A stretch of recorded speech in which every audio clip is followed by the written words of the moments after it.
Good day. Ito po yung Honda Beat. Bali naka RCB mag siya ngayon kasi kinabit ko yung RCB mags niya. Recently lang kinabit ko.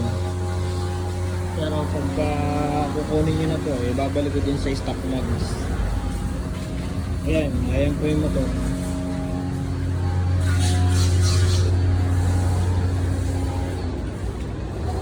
Bali, 4 na araw na yata ito dito. Hindi ko napapa-start. 4 days na siya dito. Ulan kasi ng ulan dito sa amin eh. Ayan siya. Okay, nahali ka po kami.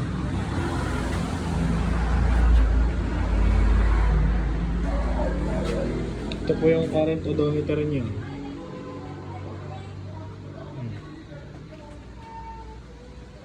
Stock po yung niya, handle brake. Ito combi brake po yan, limited edition siya. Combi brake yan.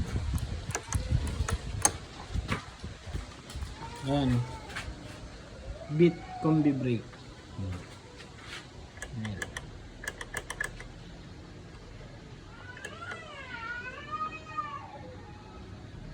Ayan, naka CNC bolts na po yan. CNC bolts. Parang sablay pa po yung nabili ng CNC. Medyo kinakalawang siya. Pero yun lang naman. Tsaka dito sa kabila, ayan, kasi CNC na siya.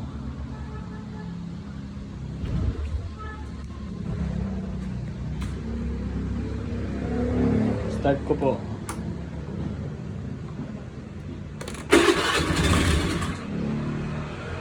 Isa pa. Ayaw talaga.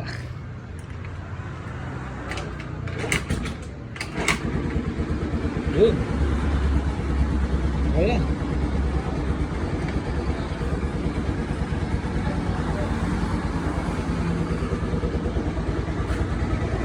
Four days na nandito. Hindi ko na po nakaka-start.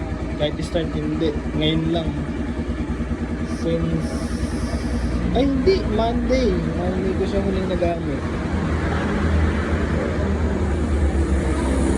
Monday kasi walang pasok niyan eh.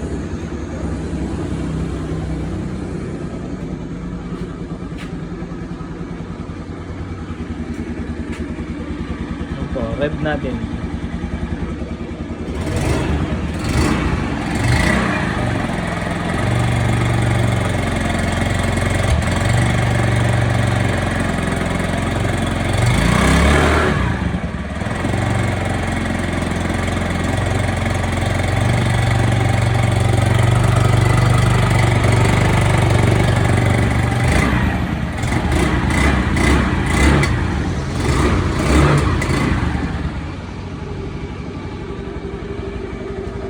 Ayan, po siya. Ito naman yung kanyang U-box.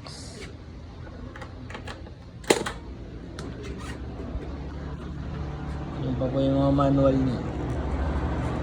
Naka-reinstro pa po yun. July 2026. Ayan. Plate number niyo.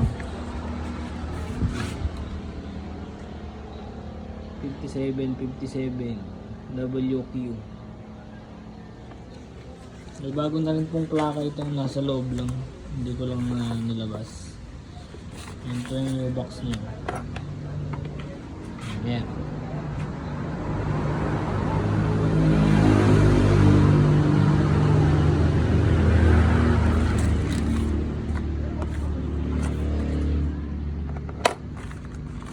Bago pa ang battery nito.